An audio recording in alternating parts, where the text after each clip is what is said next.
Cerita diawali dengan remaja wanita yang wajahnya rusak sedang curhat kepada seorang jurnalis. Ia percaya jika remaja tersebut menderita penyakit langka. Beberapa bulan sebelumnya, remaja yang sama bernama Sally memiliki wajah cantik sedang berada di restoran. Sally dan pacarnya Thomas berencana untuk mencuri sebotol anggur mahal.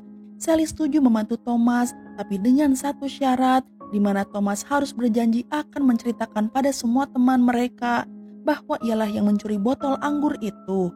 Dengan enggan Thomas pun setuju atas permintaan Sally.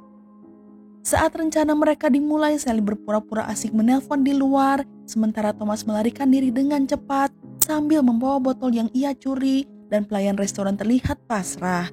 Sally merasa kecewa karena ia tidak bisa berpartisipasi dalam pencurian itu.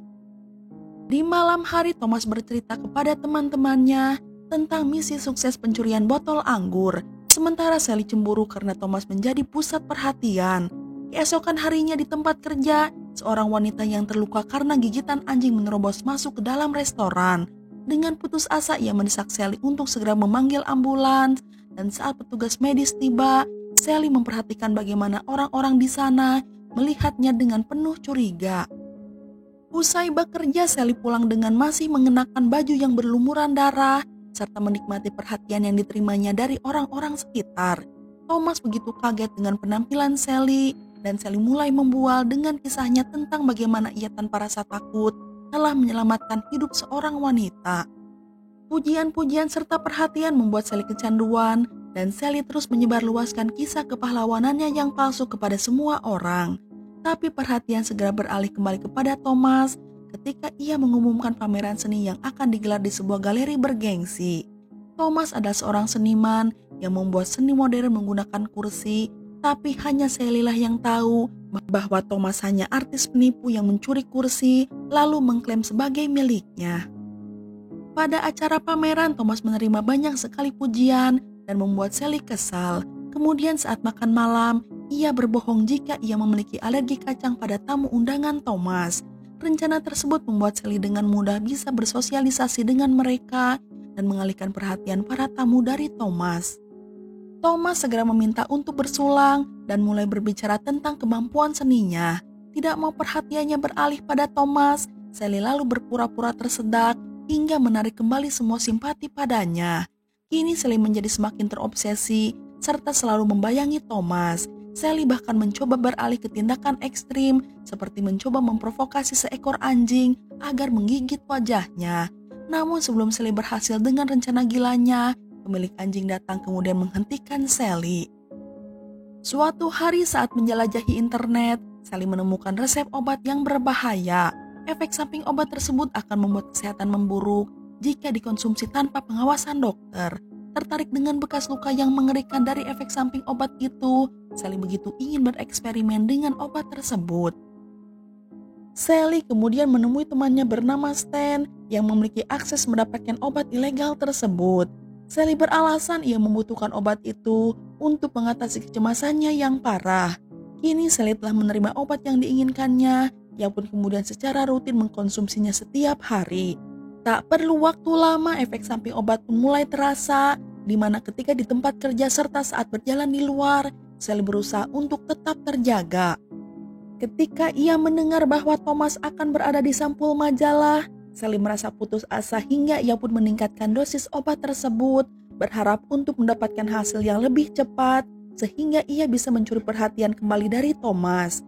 Suatu hari bekas luka pertamanya mulai terlihat. Sally menunggu Thomas untuk melihatnya.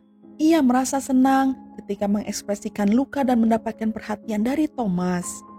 Karena desakan Thomas, Sally pergi menemui dokter, tapi ia menolak untuk menunjukkan bekas lukanya. Ternyata Sally hanya ingin Thomas memberikannya perhatian lebih, tetapi Thomas tidak datang ke sana. Di rumah, Thomas memberitahunya bahwa ia sibuk dengan wawancara untuk sebuah majalah. Kesal karena merasa diabaikan oleh pacarnya, Sally secara impulsif menghabiskan seluruh obat tersebut. Hingga setelah 24 jam, akhirnya Sally mendapatkan reaksi yang ia tunggu-tunggu. Hal tersebut tentunya sangat mengejutkan Thomas. Ia pun dengan panik bergegas membawa Sally ke rumah sakit untuk mendapatkan perawatan. Wajah Sally dibalut dengan perban sementara dokter belum bisa mendiagnosis karena masih kebingungan dengan penyakit yang diderita oleh Sally. Di malam hari Sally mencabut infusannya lalu berjalan melalui koridor rumah sakit sampai ia menemukan sebuah cermin. Kemudian dengan bangga ia mulai memotret hasil pencapaian terbesarnya, yaitu membuat kerusakan pada dirinya sendiri. Keesokan harinya Thomas meminta maaf kepada Sally karena ia tidak menganggap serius penyakitnya. Sally lalu memanipulasi kesalahannya dengan menyuruh Thomas agar menceritakan penyakitnya pada semua teman jika dirinya dirawat disebabkan oleh sebuah penyakit langka. Kemudian Thomas dengan bangga memberikan majalah cover dirinya, namun Sally segera menyembunyikan majalah tersebut saat teman-temannya datang berkunjung. Sally merasa kecewa saat mengetahui teman lainnya tidak mengunjunginya. Bahkan ibunya sendiri lebih fokus pada urusan pribadinya daripada menghibur Sally. Sally akhirnya diperbolehkan pulang dan Thomas memanfaatkan kondisi Sally serta menggambarkan dirinya sebagai pria yang sangat peduli pada pasangannya. Namun meskipun begitu, sebenarnya Thomas cukup peduli dengan pemulihan Sally. Bahkan menghibur Sally main kuda-kudaan meskipun wajah Sally masih terbungkus perban. Sementara itu Sally berfantasi tentang pemakaman dirinya, di mana semua orang berduka atas kematiannya yang begitu cepat. Ia membayangkan ratusan orang berbondong-bondong ingin menyampaikan bela sungkawa, sementara ayahnya sendiri menolak atas kematian Sally. Kembali di kehidupan nyata, Sally berpartisipasi dalam komunitas support group, namun ia menyalahgunakan platform tersebut karena berbohong sebagai korban dan menyalahkan semua masalahnya pada faktor eksternal. Tetapi orang lain mengenali kepribadian narsismenya dan membuka kedok perilaku manipulatif Sally. Pemimpin grup tersebut memahami kenarsisan Sally berasal dari kesepian, harga diri yang rendah, hingga ia membutuhkan validasi dari orang sekitar. Pemimpin grup mendorong kepercayaan diri Sally. Akhirnya Sally memutuskan membuka topeng kepribadian dirinya, tapi ia tidak bisa menyingkirkan perasaan untuk mendapatkan lebih banyak perhatian. Sally memanipulasi teman jurnalisnya bernama Martha yang membujuknya untuk menulis cerita tentang kondisinya, bahkan kesulitannya dalam menelan makanan, hingga Martha pun akhirnya setuju. Sekali lagi pusat perhatian bergeser pada Sally dan membuat Thomas cemburu. Ketika wawancara berlangsung, Sally mulai berfantasi lagi menjadi seorang selebritis. Ia memunculkan gambar ayahnya yang meninggalkannya saat ia masih kecil, lalu tiba-tiba ayahnya muncul di depan umum untuk memohon pengampunan di TV nasional. Kembali ke realitas, Sally merasa frustasi pada kenyataan bahwa artikelnya dibayang-bayangi oleh berita lain. Ketika ia gagal meyakinkan Martha untuk memprioritaskan artikelnya, Thomas membaca wawancara Sally dan mengungkapkan kebanggaan atas prestasi Sally, hingga akhirnya Sally mendapatkan validasi dari Thomas yang ia sudah lama dambakan. Wajah Sally terpampang di halaman depan koran, membuatnya menjadi sebuah sensasi seperti seorang selebriti terkenal. Di pesta, Sally menjadi pusat perhatian banyak orang, sementara Thomas seolah tersingkirkan.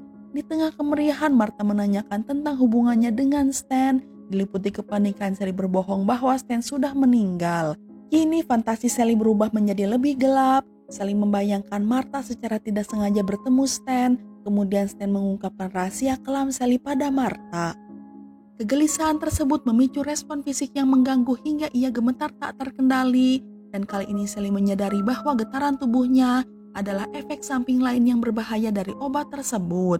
Tidak terpengaruh oleh kesehatannya yang memburuk, Sally mengunjungi model agen yang dikenal dalam mempromosikan orang-orang yang tidak sempurna.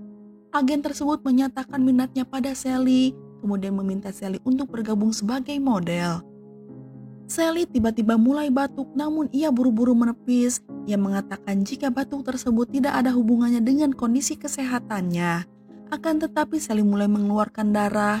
Ia pun segera pergi dan memuntahkan cairan merah itu. Masih tidak peduli dengan keadaan tubuhnya, Sally masih tetap menandatangani kontrak agen tersebut. Untuk membuat dirinya merasa lebih baik, Sally menggali lebih dalam fantasinya. Ia membayangkan dirinya menghiasi sampul majalah bergengsi dan menikmati kekayaan serta popularitasnya. Ia juga melamun tentang Thomas yang memohon agar menjadi model untuk galeri seninya. Di sisi lain, Thomas mencoba untuk mencuri sendirian, tapi tanpa kerjasama bersama Sally, rencana Thomas pun gagal. Kemudian mereka mulai curhat tentang toxic relationship mereka pada teman-temannya, namun akhirnya teman-teman malah memutuskan hubungannya dengan pasangan bermasalah tersebut. Sementara Sally menemukan efek samping lain yaitu kerontokan rambut. Akhirnya perasaan panik mulai Sally rasakan, di mana kini ia harus menghadapi kenyataan mengerikan dari perilaku anehnya. Penampilan Sally pada hari pertamanya membuat agen terkejut ketika melihat penurunan drastis fisik Sally. Sang agen berusaha agar klien tidak membatalkan perjanjian, sementara Sally menunggu dengan cemas. Sally kembali berfantasi yang membayangkan bahwa ia mengaku tentang seluruh kebohongan pada Martha. Lalu Martha menanggapinya dengan belas kasihan dan mengusulkan sebuah ide di mana Sally bisa menuliskan sebuah buku autobiografi yang mengungkapkan alasan hingga membuatnya mengambil tindakan ekstrim demi mencari validasi dari orang yang dicintainya. Dan saat Thomas membaca autobiografi miliknya, Thomas kembali jatuh cinta pada Sally.